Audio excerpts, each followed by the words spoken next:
Hi, everybody. I'm so glad to be here this afternoon. I wanted to leave just a little video to talk about the changes that have happened just in the last 2 weeks since I went to Dean's Blueprint for the new year. So many pieces came together that I put a little post on the success group, and then I just was moved to make a video about it. I was asked to make a video about it. I've had a lot of new insights that come right out of the things Dean suggested in the blueprint.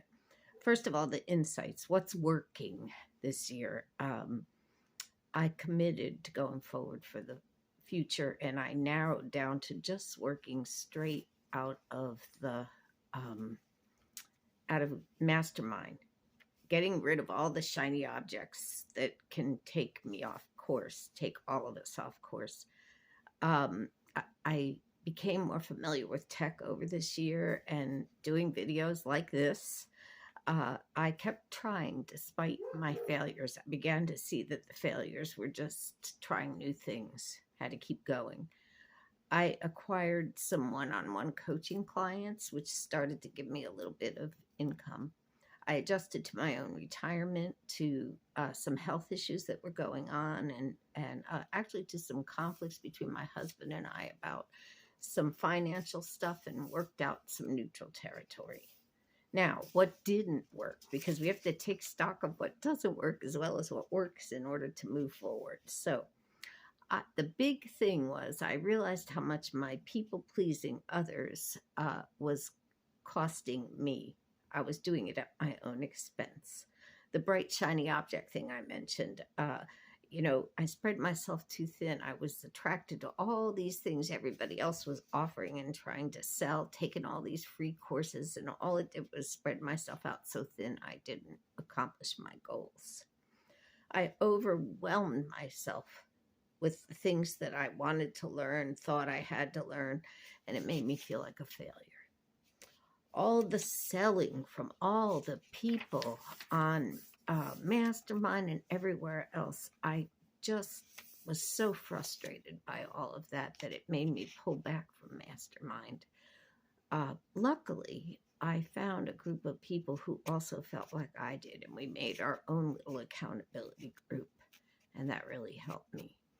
My lack of skills and not knowing where to go next, that caused me to lose direction, but I finally focused in with the help of that little accountability group and found some direction.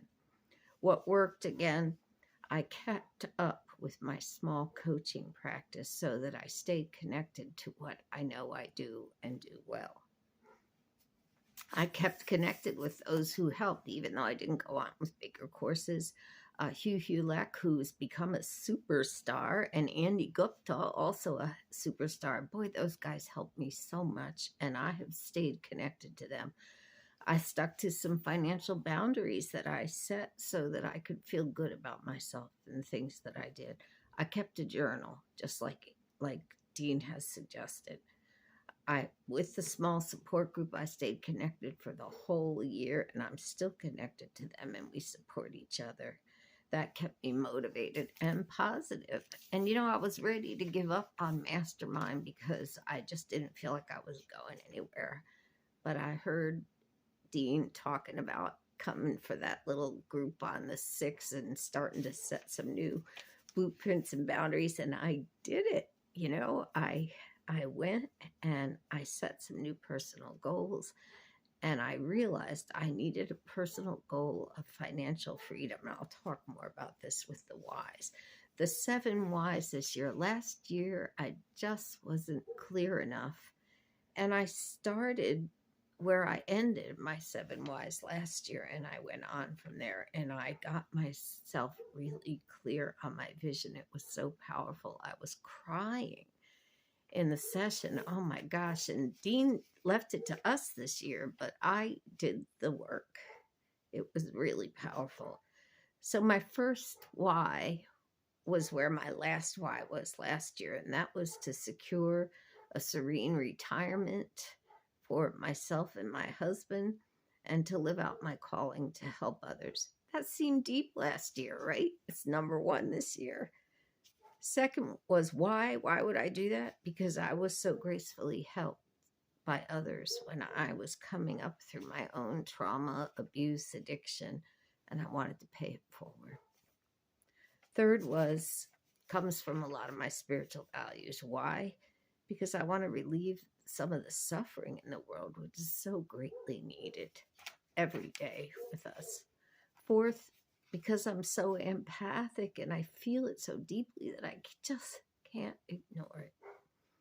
Fifth, because I can't escape it anymore. I used to have an active addiction. I escaped it that way. Then I had all kinds of other ways I escaped it, raising my kids, raising vegetables, just staying away from the TV and the radio and everything. But I can't. I just can't do it anymore. I want to be able to flourish, and I want to help others do the same. It's my calling. It's always been my calling to create a peaceful world.